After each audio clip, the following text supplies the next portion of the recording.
咁喺荔灣老城區賣48蚊一斤嘅扇雞，都仲係有啲料到㗎。呢餐5個人合共消費1290。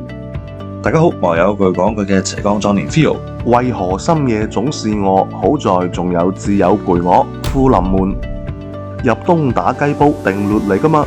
鄉下扇雞啊，要一隻9斤3㗎，雞骨雞雜主動成為湯底，而主角當然就係呢啲切得非常靚仔嘅雞肉啦。同其他嗰啲濫竽充數嘅起條雞唔同，佢係真正意義上嘅起片雞，完全符合咗起片呢兩個字㗎。有一啲部位唔太好一步到位㗎，師傅咧仲會起雙飛添。打邊爐咧切忌猛火㗎，過高溫度會令肉質變得粗糙，用俗稱蝦眼水嘅狀態去將雞肉浸熟先係最優解。按常理嚟講，咁大隻扇雞，雞胸肉一定異常粗糙㗎。但係呢個雞胸肉唔單止唔粗糙，而且仲充滿彈性同雞味啊！呢種彈性咧，並唔係通過用生粉啊或者其他調料干預之下嘅結果，而係雞肉自帶嘅。雞肉狀態十分乾爽，絕對係有意為之㗎。或者呢個都係雞肉好食嘅秘密之一啦。連雞胸肉都咁好食啦，雞髀同雞背脊嘅部分就更不在話下啦。雞髀肉特別彈牙，真係好好食啊！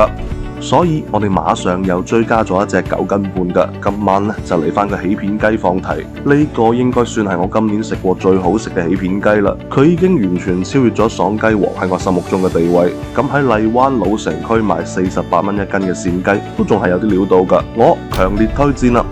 不過雞皮部分雖然都係有脆感，但都仲係同爽雞王雞皮有一定嘅距離。除此之外，我哋仲食咗掌翼煲，係相當老廣味嘅存在啦。可能係起片雞太經驗啦，呢度反而顯得有啲中規中矩。掌翼食得差唔多啦，再加啲炸枝竹，索一索味都係極好嘅選擇。呢餐5個人合共消費1290。有一句講句，呢餐都仲係相當滿足㗎。更加重要嘅係呢度係一間開到凌晨3點嘅鋪頭啊！以後又多咗一個優質嘅宵夜備選餐廳啦。